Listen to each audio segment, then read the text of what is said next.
Salam kenal, saya Rigi Kurniawan. Kalau dalam dunia hipnotis, saya biasa dipanggil Master Rigi. Kenapa saya membuat video ini? Di sini saya ingin memberikan edukasi kepada kawan-kawan, khususnya rekan-rekan Cirebon ya, masyarakat Cirebon, warga Cirebon, yang mungkin saat ini banyak sekali yang memberitakan tentang kejahatan hipnotis. Itulah saya tersentuh, ya, saya tergerak untuk memberikan edukasi seputar hipnotis. Apa itu hipnotis, manfaatnya seperti apa, dan perihal mengenai kejahatan-kejahatan di luar sana yang mengatasnamakan hipnotis.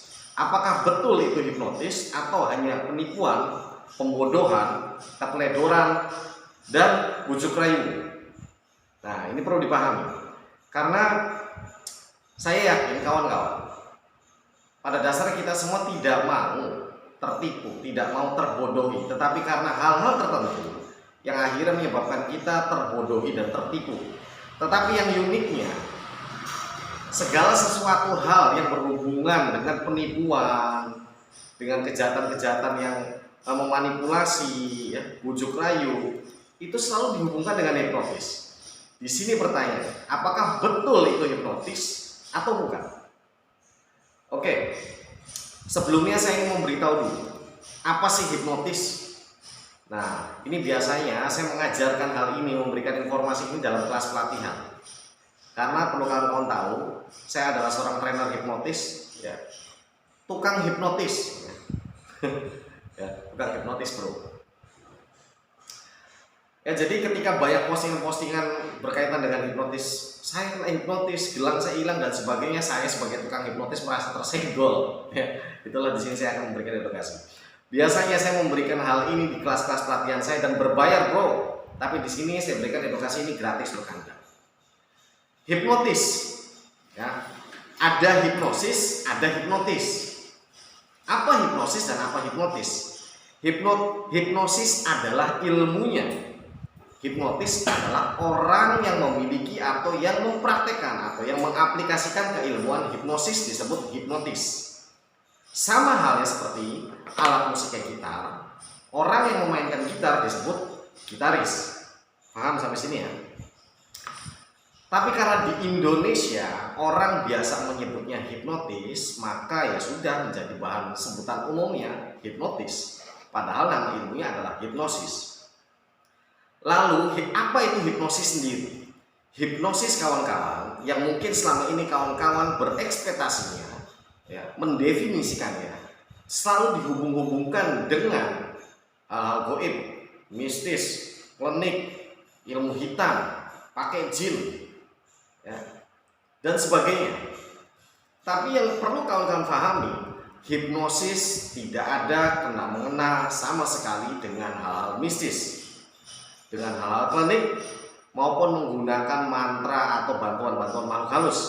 Karena hipnosis adalah bagian dari ilmu psikologis. Kenapa bisa seperti itu? Kawan-kawan, esensi.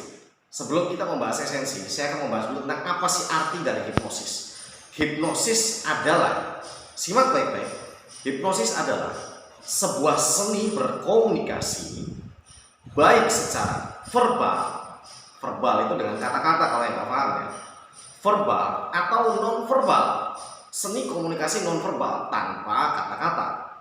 Loh, bagaimana seni komunikasi nonverbal tanpa kata-kata? Yang perlu kalian pahami, ketika kita berbicara dengan orang tunarungu, tunawicara, maka kita akan menggunakan seni komunikasi seperti gerak tubuh, ya, lambaian tangan, simbol-simbol tertentu, gerakan-gerakan tertentu. Itu adalah sama komunikasi yang bertujuan untuk menyampaikan sebuah pesan, informasi, ide, saran, dan perintah ke dalam pikiran bawah sadar. Saya ulangi, hipnosis adalah sebuah seni berkomunikasi, baik secara verbal dengan kata-kata, ya, maupun non-verbal tanpa kata-kata dengan gerak tubuh tertentu. Lalu secara garis besar dan esensi umumnya, hipnosis adalah diterimanya sebuah ide tanpa kritik. Yang artinya seperti ini kawan. Ketika kita menyuruh seseorang "Bro, tolong belikan rokok," dan orang tersebut tidak menolak, tidak bertanya, tidak mengkritik, langsung mengerjakan, "Oke, saya duitnya saya belikan," itu pun sama sebetulnya hipnotis, ya. Karena apa? Ide atau perintah kita disampaikan langsung diterima tanpa pertanyaan sama sekali, tanpa kritik sama sekali, dan langsung dikerjakan. Lah, lalu apa hubungannya, apa bedanya dengan kejahatan-kejahatan di jalan? Sebentar, saya selesaikan dulu agar kawan-kawan tidak gagal paham di sini. Ya, jadi hipnotis tadi adalah bertujuan untuk menyampaikan sebuah pesan, perintah, ide, informasi ke dalam pikiran bawah sadar. Sedangkan yang perlu kawan-kawan pahami, manusia memiliki 3 lapisan kesadaran. Ya, memiliki 3 lapisan kesadaran atau 3 lapisan pikiran. Yang pertama adalah pikiran sadar, yang kedua adalah pikiran bawah sadar, yang ketiga adalah pikiran tidak sadar. Ya. Sedangkan yang perlu kawan-kawan pahami, hipnosis tidak menyentuh pikiran tidak sadar, tetapi hipnosis menyentuhnya pikiran bawah sadar, yang artinya bukan tidak sadar. Catat, ya. Saya akan jelaskan manfaat dan fungsi pikiran sadar, bawah sadar, dan tidak sadar antara satu sama lain. Pikiran sadar dan pikiran bawah sadar memiliki peran dan fungsinya masing-masing. Mungkin kawan-kawan selama ini memahami bahwa pikiran sadar memiliki peran yang lebih besar di kehidupan kita. Tetapi itu salah. Pikiran sadar hanya memiliki peran dan fungsi kurang lebih sampai 10 sampai 15% saja. Dan pikiran bawah sadar mendominasi antara 85 sampai 87, ada yang bilang 90%. Ya. Tetapi secara garis besar, pikiran bawah sadar memiliki peran dan manfaat fungsi yang jauh lebih besar daripada pikiran sadar. Fungsi pikiran sadar adalah untuk menampung, ya, menerima informasi sementara. Fungsi pikiran bawah sadar manfaatnya menerima, menyimpan, memprogram, dan mengerjakan semua informasi yang masuk ke dalam pikiran bawah sadar. Tetapi kawan-kawan, antara pikiran sadar dan pikiran bawah sadar terdapat sebuah pembatas yang biasa disebut dengan critical area, atau mudahnya ini adalah security, ya, security sistem pikiran. Jadi sebelum informasi masuk ke dalam pikiran bawah sadar, maka akan disaring terlebih dahulu oleh critical area ini, oleh security ini, apakah layak atau tidak untuk masuk ke dalam pikiran bawah sadar. Analoginya seperti ini, kawan. Di sebuah perumahan, kita ingin bertamu atau datang ke sebuah perumahan, kita ingin mencari seseorang. Di perumahan tersebut ada security-nya. Ketika kita ingin masuk dan kita belum kenal sama security-nya, otomatis security tersebut akan memberhentikan kita. Dia akan bertanya kepada kita, "Mau kemana, Pak? Ada keperluan apa, Pak? Bapak dari mana? Bapak siapa?" Kalau kita sebagai tamu bisa meyakinkan security-nya, maka kita akan diperbolehkan untuk masuk. Tetapi jika kita tidak bisa meyakinkan security-nya, maka security akan menolak dan menyuruh kita untuk pergi. Sama halnya informasi, kawan. Ketika informasi masuk ke dalam pikiran sadar dan informasi tersebut tidak dapat menembus critical area tadi, maka informasi tidak dapat masuk ke dalam pikiran bawah sadar. Sama halnya seperti ini, kawan.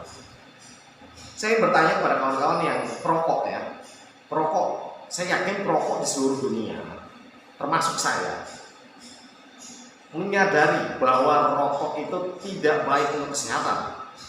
Kita sepakati, ya. Semua perokok di dunia menyadari bahwa rokok tidak baik untuk kesehatan atau kurang baik untuk kesehatan. Bahkan di bungkus rokok sekarang, ini sampai ditakut-takutin, ya. Ada gambar seperti ini, ya. Ini bolong dan sebagainya. Kita sadar akan hal itu. Tetapi informasi tentang rokok ini nggak bagus, bahaya, nggak sehat, dan sebagainya, itu hanya tertampung di pikiran sadar kita saja, kawan. Informasi tersebut tidak tembus, tidak masuk ke dalam pikiran bawah sadar. Alhasil apa? Ya kita hanya mengetahui, kita hanya menyadarinya bahwa rokok nggak bagus untuk kesehatan, tetapi programnya nggak berjalan. Kalau program rokok nggak bagus untuk kesehatan itu masuk ke dalam pikiran bawah sadar, alhasil yang terjadi apa nanti? Kita akan memiliki sebuah program untuk menjaga kesehatan kita yang secara tidak langsung, programnya nanti adalah untuk berhenti merokok. untuk dapat membuka critical area tadi dalam dunia hipnotis harus terbentuk 4 unsur. Yang pertama kepercayaan, ya. Yang kedua kenyamanan, yang ketiga kedekatan, yang keempat otoritas, yang kelima repetisi. Sorry ada 5 ya. Nah, ketika orang sudah nyaman sama kita, orang sudah percaya sama kita punya otoritas ya, akhirnya apapun saran kita, ide kita, perintah kita itu akan mudah diterima oleh orang tersebut. Jadi, secara garis besar, hipnotis itu ada 2 jenis kawan-kawan. Hipnotis alamiah yang biasa terjadi sehari-hari, seperti contoh ya, tanpa kita sadari saat kita berusaha untuk mendapatkan seorang wanita atau wanita berusaha mendapatkan seorang laki-laki, maka mau tidak mau kita harus buat dia nyaman sama kita harus buat dia percaya sama kita harus buat dia itu nyaman dengan kita, merasa dekat dengan kita. Ketika unsur itu sudah terbentuk, maka ketika kita bilang mau nggak lu jadi pacar gua, mau nggak kamu jadi pacar saya, ya otomatis diterima. Karena apa? Saran kita, perintah kita, ide kita diterima oleh pikiran bawah sadarnya, sehingga dia pun mau. Itu pun hipnosis kawan-kawan, itu pun hipnotis. Namun itu adalah hipnotis alamiah yang biasa terjadi sehari-hari. Bukan hanya karena hal itu, di jalan kita melihat tulisan iklan ya, iklan baju apapun itu, ketika kita sudah merasa tertarik dengan iklannya, maka kita akan penasaran terhadap iklannya, barang apa sih. Alhasil apa? Tanpa kita sadari ya, kita akhirnya membeli barang tersebut. Itu pun hipnotis kawan-kawan. Jangankan karena informasi tersebut, sebuah tempat, ketika kita berjalan ke suatu daerah, ada sebuah tempat, kita duduk, kita nyaman sekali kita di situ, akhirnya apa? Kita mau pergi, mau kemana pun akhirnya malas. Itu pun hipnosis kawan-kawan ya. Nah, namun untuk hipnotis yang formal, jadi yang tadi saya bilang hipnotis ada yang alamiah dan ada hipnotis yang formal yang dilakukan secara terstruktur dengan tahapannya. Tahapan hipnotis ada beberapa ya. Namun tahapan ini, hipnotis yang formal ini biasa digunakan untuk perform, stage hipnotis, permainan, dan bahkan hipnotis sendiri digunakan untuk terapi berbasis terapi pikiran, pola pikir. Banyak manfaatnya yaitu untuk mengatasi depresi, trauma, stres, kecanduan, insomnia dan sebagainya. Banyak sekali. Nah, namun apa hubungannya mengenainya dengan kejahatan di luar? Perlu kawan-kawan pahaminya. Kalau kawan-kawan bertanya kepada saya, apakah mungkin hipnotis bisa untuk kejahatan? Bagaimana apabila itu mungkin cara menghindarinya? Seperti ini kawan-kawan, seperti yang saya bilang tadi. Hipnotis adalah sebuah seni berkomunikasi. Yang namanya komunikasi itu harus terjalin oleh kedua belah pihak, antara kita dengan subjeknya. Ya, hipnotis adalah sebuah seni komunikasi. Jadi ketika komunikasinya terjalin baik antara kita dengan subjeknya, maka komunikasi bisa berjalan dengan lancar. Tetapi jika komunikasinya tidak terjalin dengan baik, maka ya tidak akan terjadi hipnotis, tidak akan terjadi komunikasi yang baik. Itu satu ya kawan. Yang kedua, jika bertanya apakah betul itu hipnotis, sebetulnya kawan-kawan, yang dari yang saya pelajari kejadian-kejadian di luar, justru para penjahat ini tidak mengerti tentang hipnotis. Mereka bukan pelaku hipnotis, mereka bukan orang yang bisa hipnotis, tetapi dalam kejahatan yang mereka lakukan unsur hipnotisnya ada kawan. Seperti yang saya bilang tadi, unsurnya dia membuat subjeknya percaya, dia membuat subjeknya nyaman, dia membuat subjeknya yakin. Nah, hal inilah yang sering terjadi di masyarakat. Ketika contoh kita diiming-iming sebuah pekerjaan, bro mau nggak saya ada pekerjaan gajinya besar dan sebagainya. Ditambah pada saat itu kita yang ditawarin pekerjaan memang lagi butuh pekerjaan, nggak punya duit. Ada kebetulan tawaran seperti itu, otomatis kita tertarik dong. Nah, dari ketertarikan kita itu akhirnya timbullah rasa percaya dan sebagainya. Ketika kita sudah percaya, alhasil ya, ketika kita diajak ke sebuah tempat, pura-pura survei tempat kerjaan dan sebagainya, disitulah kawan-kawan yang akhirnya membuat kita teledor atau lengah. Ya, membuat kita teledor atau lengah yang akhirnya bisa saja pura-pura si penjahat ini, bro coba lihat barang di sana, coba lihat tempatnya di sana, coba lihat di situ itu bagus begini bla bla bla. Ketika kita lengah Ya, kunci motor masih ada di motor, si penjahatnya pergi. Hasil apa? Ketika kita mengetahui motor kita udah nggak ada, kita shock, kita panik. Akhirnya apa? Seperti orang linglung. Orang yang melihat akan menganggap ini linglung, seperti dihipnotis. Karena apa? Kaget bro. Orang yang kaget pasti ada efek shock, dan dia pada saat itu tidak bisa berpikir. Dan alasannya ketika ditanya juga seperti orang bingung akhirnya. Akhirnya apa? Dengan singkat, karena mindset bahwa penipuan itu adalah hipnotis, dia akan mengatakan nggak tahu. Saya kayak orang nggak sadar, saya kayak orang nurut saja, kayak dihipnotis. Hipnotis lagi yang jadi kambing hitam. Ya, itu satu ya kawan-kawan. Yang kedua, ada sebuah kejadian pernah, ya ini bahkan tetangga saya sendiri. Salah satu rumah ini sudah diincar, ya, salah satu rumah sudah diincar. Namanya Pak Bagus yang punya rumahnya, istrinya namanya Dwi, anaknya namanya Yeyen kalau nggak salah. Anaknya ini sekolah SMP. Ya pagi istrinya Pak Bagus ini ngantar anaknya sekolah. Ada penjahat yang sudah mengamati namanya siapa, anaknya siapa, istrinya siapa. Alhasil ketika suatu pagi istrinya baru berangkat mengantar anaknya sekolah, si penjahat ini datang tanpa membawa kendaraan. Ya, datang bertanya, Pak, betul dengan rumahnya Pak Bagus? Oh iya betul, Bapak punya istri namanya ini. Iya betul, punya anak namanya ini. Iya betul, Pak, anak Bapak sama istri Bapak kecelakaan di lampu merah. Masya Allah, panik nggak? Kita yang jadi orang tua panik dong. Ketika panik tersebut, penjahat ini, ya, ayo Pak, saya antar ke lokasi. Ya Mas, tolong Mas, antar Mas. Mengeluarkanlah motor si Pak Bagus keluar pagar rumah.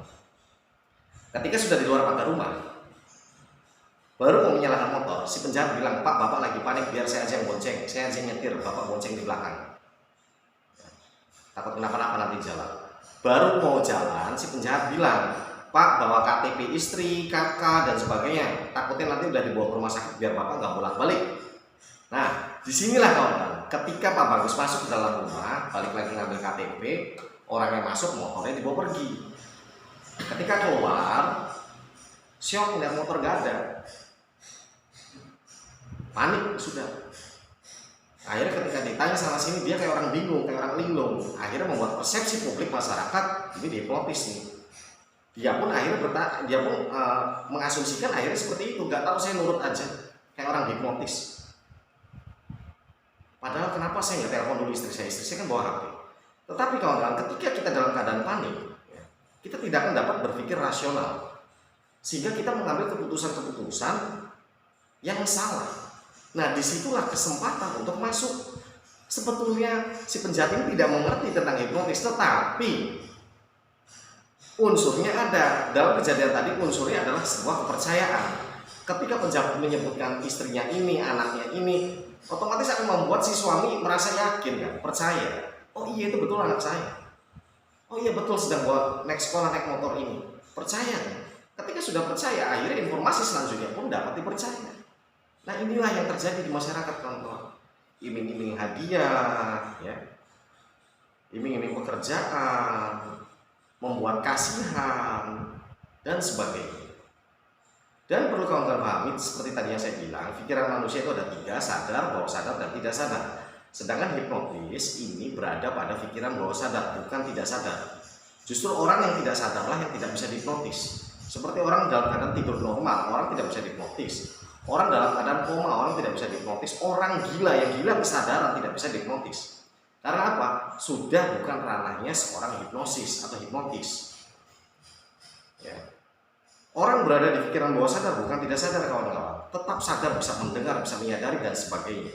Dan justru pikiran bawah sadar kita ini ada yang namanya tadi critical area tadi. Jadi ketika ada informasi atau sugesti-sugesti yang tidak baik, yang berbahaya menurut dirinya, maka security ini akan memblok, dan justru dia akan bangun, dia akan sadar lagi, kembali ke kesadaran penuh. Ya, dan saran dari saya, kawan-kawan, kalau memang kita tidak mengenal dengan seseorang tersebut, jadilah orang yang kritis, jadilah orang yang analis. Pertanyakan semua informasi yang didapat dari orang tersebut, apakah benar atau salah, cross check terlebih dahulu, pastikan dulu kebenarannya. Jangan panik, itu yang pertama. Ya, yang kedua, hindari komunikasi yang berlebihan agar kita tidak terbujuk rayu. Ya. Dan yang ketiga kawan-kawan, dalam sebuah keilmuan ada yang mengatakan ilmu gendam. Kalau ilmu gendam mungkin beda persepsi ya kawan-kawan. Saya sendiri kurang paham sampai saat ini juga, saya masih belum mendapatkan sumber yang relevan tentang gendam. Gendam ada yang bilang pakai mantra, pakai ilmu dan sebagainya. Karena saya mempelajari ilmu yang logik, ilmu yang ilmiah, jadi saya tidak terlalu mendalami tentang apa itu gendam. Tapi kalau memang gendam itu ada, ya gendam itu ada, ya mungkin inilah yang bisa dimanfaatkan. Tetapi kita nggak tahu seperti apa. Sedangkan gendam sendiri sebetulnya banyak manfaatnya, ada gendam for healing dan sebagainya. Tapi kembali lagi kita tidak tahu, dan saya juga belum mendapatkan sumber yang relevan. Ya, jadi kawan-kawan, ada juga sebuah cairan, ya, sebuah cairan yang memiliki efek ketika kita menghirup aroma cairan tersebut akan menyebabkan efek seperti orang linglung. Ya, banyak yang bilang saya kena hipnotis tepuk pundak dan sebagainya. Perlu kawan-kawan pahami, tidak semua orang bisa dihipnotis tepuk pundak kawan. Tepuk pundak, jabat tangan dan sebagainya itu hanya diperuntukkan untuk permainan. Di luar permainan nggak akan bisa. Dan itu perlu dipilih orang-orang tipikal seperti apa yang bisa dilakukan seperti itu. Nah, namun ada sebuah cairan yang memiliki sifat itu membuat bingung, linglung. Ya, jadi ketika kita menghirup aroma tersebut, kita seperti orang yang hilang kesadaran, linglung. Biasanya itu ditaruh di tangan sini, ya. Taruh di tangan, dan ketika ditepuk dari belakang, maka otomatis cairan tersebut menempel di bahu kita. Ketika kita ditepuk dari belakang, otomatis kita akan menghadap ke belakang. Ketika kita menghadap ke belakang, hidung kita otomatis akan lebih dekat dengan cairan yang menempel di sini. Disinilah aroma tadi terhirup ke otak kita, sehingga menimbulkan efek linglung dan sebagainya. Disitulah kesempatan penjahat untuk mengambil barang-barang yang ada pada diri kita. Jadi kawan-kawan, bijaklah dalam menyikapi sebuah berita, bijaklah dalam menyikapi sebuah informasi. Ya. Dan apabila ada orang-orang yang tidak dikenal, jadilah orang yang kritis, jadilah orang yang skeptis, analis, ya. Analisa semua informasi yang didapat, cross check dulu kebenarannya betul atau tidak. Jangan langsung kita mengambil keputusan, karena kejahatan ada di mana-mana. Saya sebagai selaku praktisi hipnosis, dan juga saya seorang hipnoterapi. Apa itu hipnoterapi? Hipnoterapi yang diambil dari dua kata, hipnotis dan terapi. Yang artinya apa? Hipnotis untuk terapi. Saya juga membuka layanan hipnoterapi, saya juga membuka pelatihan hipnotis, hipnoterapi dan sebagainya. Jadi untuk kawan-kawan yang ingin mengetahui lebih jauh tentang keilmuan ini dan mendapatkan manfaatnya, bisa buka profil saya dan menghubungi saya langsung. Mungkin kita juga bisa sharing-sharing ya kawan-kawan ya. Dan mungkin itu saja edukasi saat ini, informasi yang bisa saya berikan. Mudah-mudahan apa yang saya sampaikan bisa dimengerti oleh kawan-kawan semua, dan mudah-mudahan kawan-kawan semua juga terhindar dari kejahatan, pembodohan, penipuan, manipulasi dan sebagainya. Yang penting tetap waspada, jadilah orang yang analis, cross check semua informasi yang didapat. Saya Reni Kurniawan. Assalamualaikum warahmatullahi wabarakatuh.